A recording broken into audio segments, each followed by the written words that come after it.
Selamat siang, Bu. Waalaikumsalam warahmatullahi wabarakatuh. Ya, terima kasih Ibu sudah meluangkan waktu untuk sharing mungkin ya Bu ya tentang pengalaman Ibu dalam pengambilan keputusan. Mohon maaf ini teh mengganggu ya Bu ya, sudah mengganggu waktunya. Ya baik Bu.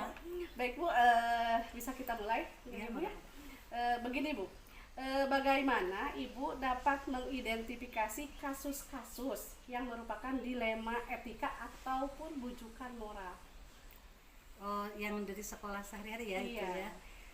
Biasanya kalau di sekolah yang pengalaman kemarin-kemarin atau menurut saya yang sudah terbiasa gitu ya, itu mengenali dulu kasus itu seperti apa, apakah itu masuk dilema etika atau bujukan moral.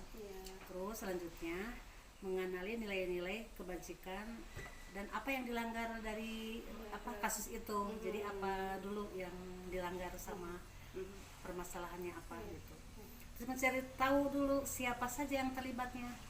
Jadi tidak fokus satu individu, berarti kedua belah pihak itu dilihat dulu siapa yang terlibatnya. Jadi tidak satu arah gitu ya. Jadi gitu. Terus berdiskusi untuk mencari solusi. Ya berdiskusi kan bisa dengan guru-guru senior atau dengan teman sejawat atau dengan atau bisa melihat dari keadaan sekolahnya juga gitu ya, permasalahannya. Mengambil keputusan yang terbaik akhirnya. Jadi setelah diidentifikasi, setelah didiskusikan, ya sekolah atau kepala sekolah ya harus membuat keputusan yang terbaik untuk anak tersebut ya. Intinya tidak merugikan anak, berfokus pada siswa gitu ya, untuk kepentingan anak gitu. Iya, betul sekali ya. Betul sekali Bu ya. Jadi kita tidak langsung mencari atau mengambil keputusan, tetapi ada langkah-langkah tertentu ya Bu ya. Iya, ada aturannya dulu, ada langkah-langkahnya dulu. Betul sekali ya Bu. Supaya hasil keputusan yang diambil itu yang terbaik mungkin Bu ya. Ya, terima kasih Bu.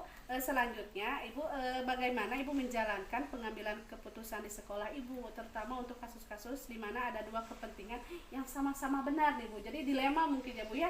Kita berpihak ke sebelah sini misalnya benar, yang satunya lagi juga benar. Nah, itu Ibu bagaimana tuh Bu menindaklanjutinya? Ya mungkin kita harus mengambil keputusan yang terbaik dulu ya, dari berbagai pihak. Jangan sampai merugikan salah satu juga ya.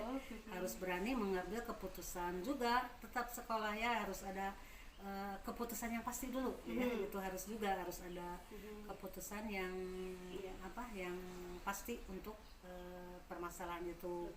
Terus tapi tetap harus dengan bertanggung jawab, dan setiap pengambilan keputusan juga tidak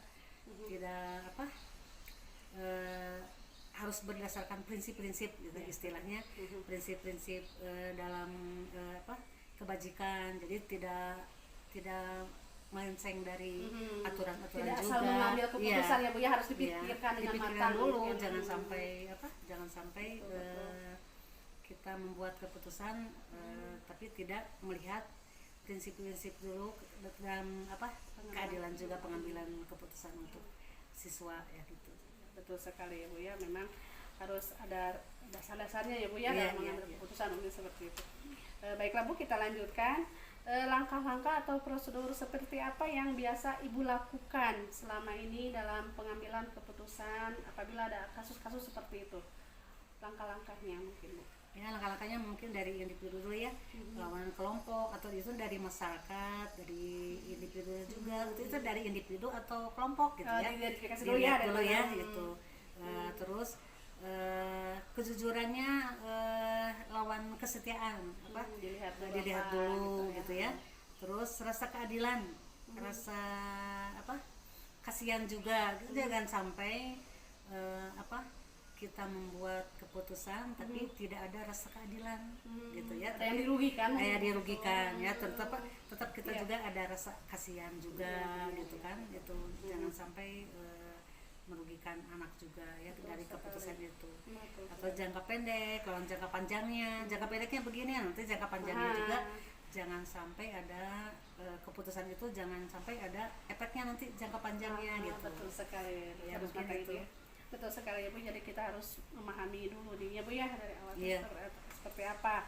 Nah selanjutnya nih Bu, hal-hal apa saja yang selama ini Ibu anggap efektif dalam mengambil keputusan pada kasus-kasus dilema etika?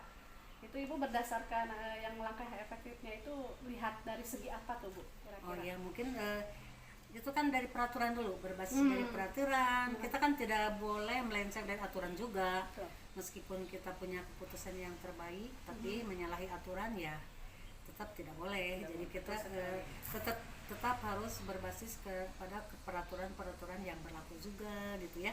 Tapi tidak menyampingkan tentang rasa gitu ya. Jadi tetap ada berbasis rasa peduli juga sama siswa, tetap ada permasalahannya tidak merugikan gitu ya. Jadi ada rasa kepedulian kita dari permasalahan itu, jangan sampai kita salah membuat keputusan gitu kan. Jangka pendeknya apa gitu kan, jangka panjangnya juga tadi kan udah dikatakan, mungkin untuk dilihat jangka pendeknya dulu. Terus berbasis peduli ya, peduli kita peduli kan, kita merasa sama siswa kan harus peduli dengan Berbagai halnya ya Bu ya. berbagai hal yang akan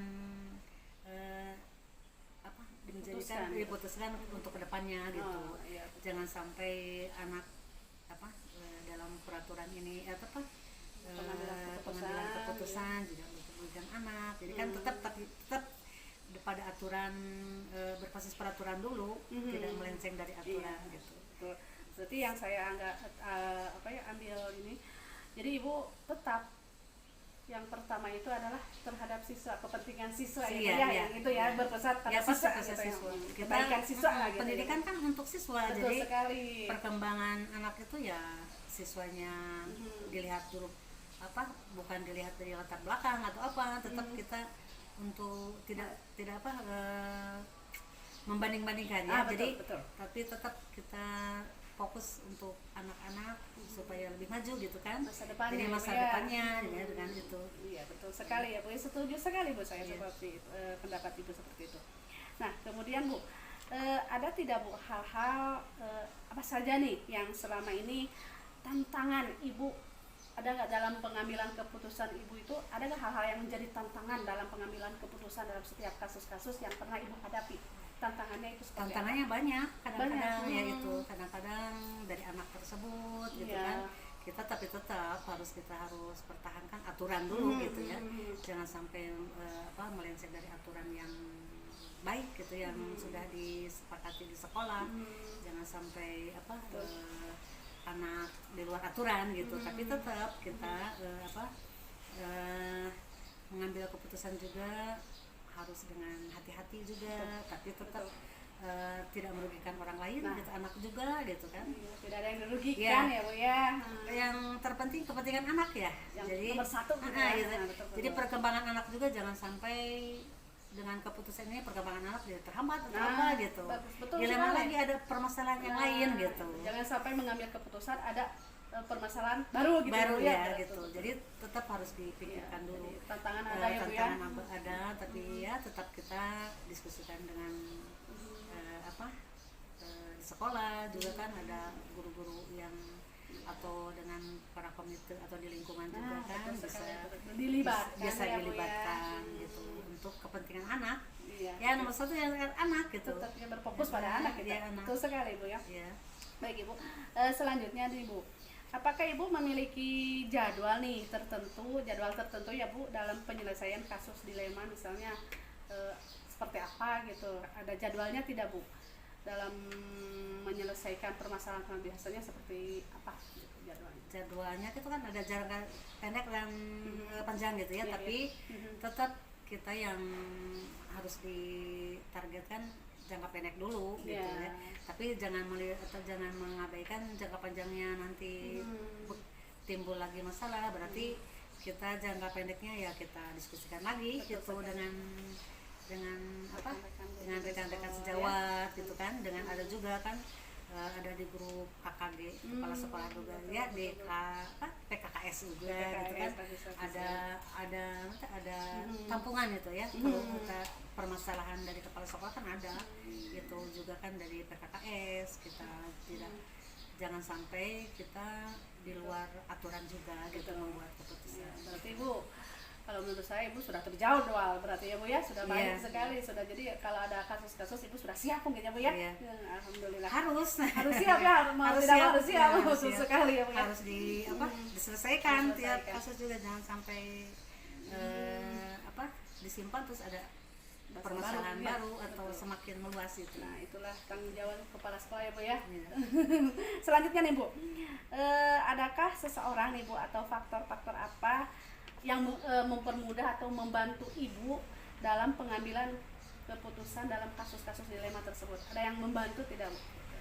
Kalau dalam membantu ya pasti ada kan sharing dengan teman sejauh itu kan ada. Betul. Kepala sekolah ada kelompok K3S. Jadi itu di penampungan permasalahan kalau kita tidak mampu, mungkin kalau sharing lah, mencari yang terbaik, kita referensi dengan teman-teman sejawat kepala sekolah gitu kan, ada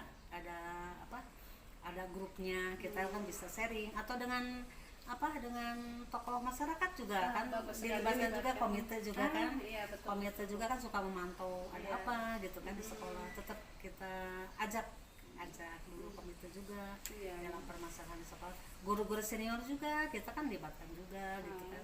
Tapi kepala sekolah mah kayaknya dijadwalkan penjadwalan itu atau pasti sudah rutin gitu, tiap sudah dilakukan ya, kan ada kelompoknya K3S gitu kan, itu permasalahan kepala sekolah ada ditampung di sana. Jadi mudah ya Bu ya kita dalam mencari solusi itu ya, kalau kita mungkin mencari bingung juga gitu kan, bisa ada wadahnya untuk kita diskusikan dengan yang lain, dengan yang lebih berpengalaman gitu ya, mungkin bisa lebih baik atau lebih keputusannya bisa lebih tepat gitu, tidak melenceng juga gitu. Ya, bagus sekali Bu. Alhamdulillah, berarti Ibu sudah mumpuni ya, sudah siap sudah siap sekali, banyak sekali pengalaman, insya Allah ini menarik sekali Bu ya, untuk saya jadikan referensi juga gitu ya Bu ya. Selanjutnya nih Bu, terakhir ya Bu ya. Nah, dari semua hal yang telah Ibu sampaikan nih, mengenai pengalaman Ibu dalam menyelesaikan suatu kasus-kasus ya Bu ya, untuk mengambil keputusan yang terbaik ya, yang tepat itu, pembelajaran apa nih yang dapat Ibu petik dari pengalaman tersebut? Ibu jadi seperti apa tuh? Ya, jadi kan tiap permasalahan, tiap hari itu kan jadi bahan untuk kita menambah wawasan juga. Betul, nanti untuk jika seandainya ada permasalahan lagi, kita sudah gini ya, menambah pengalaman juga, terus kita lebih bijak dalam memberikan keputusan juga gitu kan, dari pengalaman permasalahan itu kan bisa dijadikan bahan untuk kedepannya gitu ya, jadi bahan bahan untuk refleksi ya, memperbaiki ya, betul, jadi untuk lagi ya Bu ya, dikembangkan lagi lebih baik, ke arah lebih baik gitu ya, gitu. Untuk pengalaman yang nambah wawasan juga, banyak gitu. Ilmunya ya Bu ya, banyak ilmunya juga iya Ibu, terima kasih sekali, sama-sama. Wawancara dari awal sampai terakhir ini luar biasa, ternyata Ibu sangat berpengalaman sekali nih. Ini salah satu Ibu kepala sekolah yang saya kagumi ya, yang menjadikan saya panutan gitu. Suka berbagi, sharing juga tentang pengalaman beliau gitu. Ini merupakan suatu kehormatan Ibu bisa sharing dengan Ibu hari ini. Sekali lagi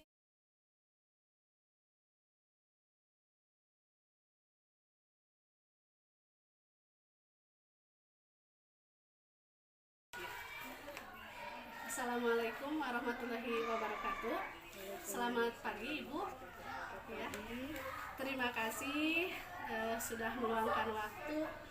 Jadi kebetulan di sini saya akan mewawancarai Ibu mengenai pengalaman Ibu, jadi lebih tepatnya sharing ya Bu ya, mengenai pengambilan keputusan yang pernah Ibu lakukan di sekolah.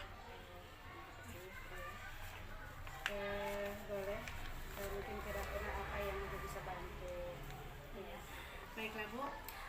Jadi begini Bu, selama ini Ibu itu bagaimana cara agar dapat mengidentifikasi kasus-kasus yang merupakan dilema etika atau rujukan moral yang pernah Ibu tangani di sekolah ini? Baik, Ibu akan coba ya menanggapi apa yang pernah Ibu lakukan dalam pengambilan keputusan. Adapun cara yang saya ambil ya, cara atau langkah yang saya ambil dalam mengidentifikasi kasus-kasus yang merupakan dilema etika atau rujukan sosial. Langkah pertama yang saya ambil ya, kita harus terlebih dahulu itu mengenali nilai-nilai yang saling bertentangan tersebut. Kemudian untuk yang kedua, menentukan siapa yang terlibat dalam situasi tersebut ya. Kemudian kita mengumpulkan fakta-fakta yang relevan dengan kasus tersebut. Yang langkah berikutnya kita mengadakan pengujian sesuai kebutuhan.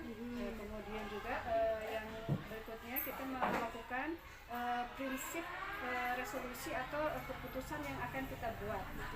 Kemudian lagi mencari opsi yang ada di sekitar di antara dua opsi tersebut gitu. Jadi kita mencari opsi-opsi lain yang bisa gitu kita pakai.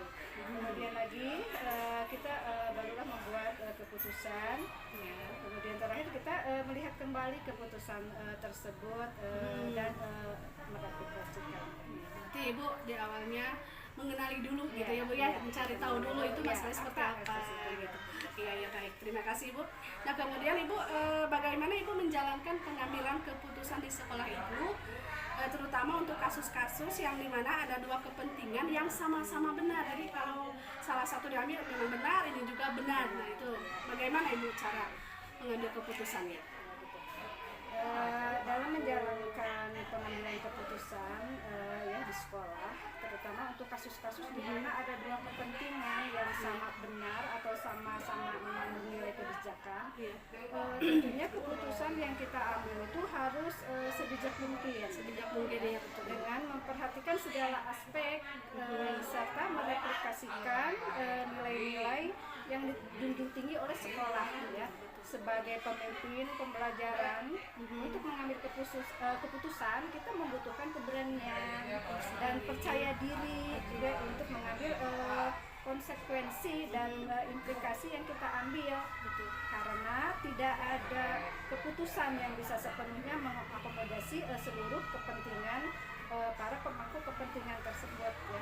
Kemudian sebuah kepentingan harusnya dapat dipertanggungjawabkan serta berpihak pada siswa ya, dengan harapan keputusan tersebut dapat dijalankan dan diteladani dan mampu menciptakan iklim yang kondusif serta dapat memunculkan motivasi dalam sebuah proses pembelajaran dan pendidikan. Mungkin saya kira-kira ya. Betul sekali. Jadi mungkin saya ambil kesimpulan Ibu akan memilih yang memang benar-benar berpihak kepada murid, ya, ya Bu ya? Kepada siswa. Ya. Terima kasih Ibu. Nah kemudian Ibu adakah langkah-langkah atau prosedur yang seperti apa yang Ibu lakukan mengambil salah satu keputusan? Langkah yang saya ambil atau prosedur yang selama ini yang saya lakukan itu yang pertama kita identifikasi keputusan yang perlu diambil, apa masalah yang perlu dipecahkan, apa tujuan yang ingin dicapai dengan melakukan keputusan, dan kemudian bagaimana kita akan mengukur kesulitan tersebut ya. Kemudian langkah berikut kita mengumpulkan informasi yang relevan, kemudian lagi mencari solusi alternatif dan mempertimbangkan bukti-bukti. Kemudian pilih dari sejumlah alternatif yang mana yang kita pakai, mungkin ya yang saya gunakan. Kemudian lagi ambil tindakan. Setelah itu barulah tinjau keputusan dari pengaruhnya. Iya, bagus sekali, betul, menarik sekali ya Bu ya. Selanjutnya nih Bu, hal-hal apa saja nih yang menurut Ibu dianggap paling efektif mungkin ya Bu ya dalam mengambil keputusan pada kasus-kasus yang pernah dialami? Yang saya ambil yang paling efektif itu ya diantaranya rasa kepedulian. Rasa kepedulian, betul dilihat tadi itu ya Bu ya. Lebih besar ke rasa peduli begitu ya Bu ya. Nah kemudian yang selama ini Ibu hadapi dalam kasus-kasus itu adakah tantangan-tantangan dalam pengambilan keputusan? Tantangannya seperti apa, Pak? Tentu ya pasti setiap pengambilan keputusan itu pasti akan ada tantangannya ya. Nah diantaranya kita sulitnya mengubah mindset untuk dapat melaksanakan keputusan yang dibuat ya. Kemudian kebiasaan yang sudah membudaya tentu tidak akan mudah untuk menerima perubahan dari cara pengambilan keputusan terkait dilema etika.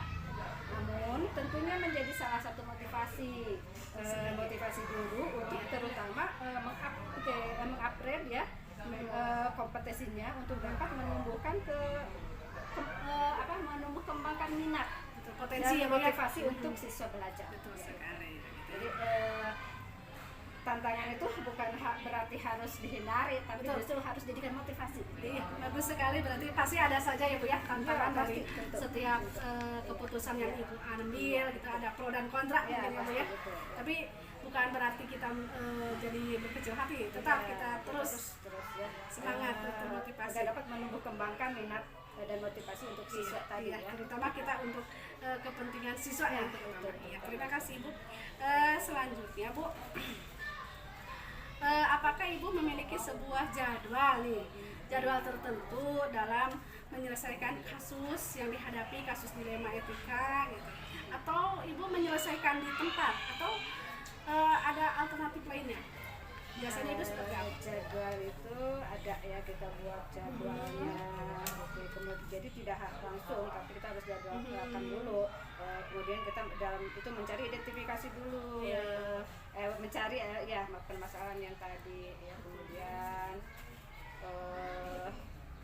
apa ya, terutama kita memang harus ada jadwalnya, menentukan dulu permasalahannya gitu. Dipahami dulu ya, Bu, ya, pahami dulu, masalahnya apa. mengenali dulu gitu. Terlebih dahulu apa yang saling bertentangannya itu, kemudian juga menentukan siapa yang terlibatnya ya, dari istilah-istilah diantaranya. Bagus sekali. Jadi kita lebih berhati-hati juga ya, Bu, ya, Iya, tidak iya, langsung tidak langsung kita gerusak gitu keputusan ya. itu, iya. Iya, betul sekali. Nah, kemudian Ibu, adakah seseorang nih atau faktor-faktor yang selama ini mempermudah atau membantu Ibu dalam pengambilan keputusan dalam kasus-kasus dilema etika? Misalnya kan Ibu kadang-kadang ada kasus yang bingung nih, Bu, ya, ini gimana, yang ini bagaimana. Nah, itu ada tidak yang membantu Ibu? Ya, pasti ya, untuk mengambil keputusan kita tidak bisa diambil oleh apa yang ada dalam diri kita sendiri. Betul Tentunya sekali. ada faktor-faktor lain yang bisa mengambil keputusan tersebut supaya keputusan dalam pengambilan keputusan itu tidak asal gitu ya. Salah satu faktor diantaranya misalnya kita harus ada dulu posisinya itu bagaimana, kemudian lagi pendapat dari orang lain, kemudian lagi juga ada ketersediaannya informasi yang diperlukan ya sebagai dasar dalam pengambilan keputusan yang tepat tadi ya, dari kebijaksanaan ya, bukan dari kebijaksanaan dan keberanian dalam mengambil keputusan. Jadi kita tidak bisa langsung mengambil keputusan tersebut, tapi harus dulu lihat faktor-faktor yang lain gitu ya. Dan satu salah itu diantaranya tadi ketersediaan informasi yang diperlukan. Kemudian lagi kita juga memerlukan kepribadian dan kecakapan dalam mengambil keputusan. Betul sekali. Ya, menarik sekali ya, Bu. Nah, ini terakhir Ibu ya. Dari semua yang telah Ibu sampaikan nih, menarik sekali ya. Jadi Ibu memang sudah mumpuni gitu ya. Jadi dalam pengambilan keputusan, alhamdulillah. Jadi saya juga jadi tertarik gitu ya. Jadi bisa sharing gitu dari pengalaman Ibu. Nah, Ibu nih, pembelajaran apa yang dapat Ibu petik dari pengalaman yang Ibu pernah dihadapi ya, Bu, ya, dalam pengambilan keputusan dilema etika? Pembelajaran yang dapat saya petik ya dari pengalaman yang dalam mengambil keputusan dilema etika, bahwa sebagai pemimpin pembelajaran hendaknya mulai mempertimbangkan dan menganalisis dengan cermat semua keputusan yang telah atau yang akan diambil, sehingga benar-benar memenuhi unsur dasar pengambilan keputusan, yaitu bertanggung jawab, kemudian berpihak pada siswa, dan berdasarkan nilai-nilai kebijakan yang yang bisa saya sampaikan dengan apa yang pernah saya alami gitu Iya, ya. iya Bu. Alhamdulillah ya Bu ya. Terima kasih banyak Ibu telah meluangkan waktu tentang pengalaman-pengalaman Ibu yang pernah Ibu lakukan mengenai pengambilan keputusan. Banyak sekali yang bisa saya ambil dan saya pelajari dari pengalaman Ibu. Terima kasih banyak sekali. Pokoknya sangat-sangat berterima kasih kepada Ibu yang mau membantu saya gitu ya, mau sharing dengan saya. Semoga apa yang Ibu lakukan dibalas oleh Allah Subhanahu wa taala. Terima kasih sama-sama. Mudah-mudahan bermanfaat. Amin. Amin. Ya, terima kasih. Demikianlah wawancara saya dengan Ibu Aam dari SDN Bojong Salam 1. Beliau adalah kepala sekolah yang sangat luar biasa.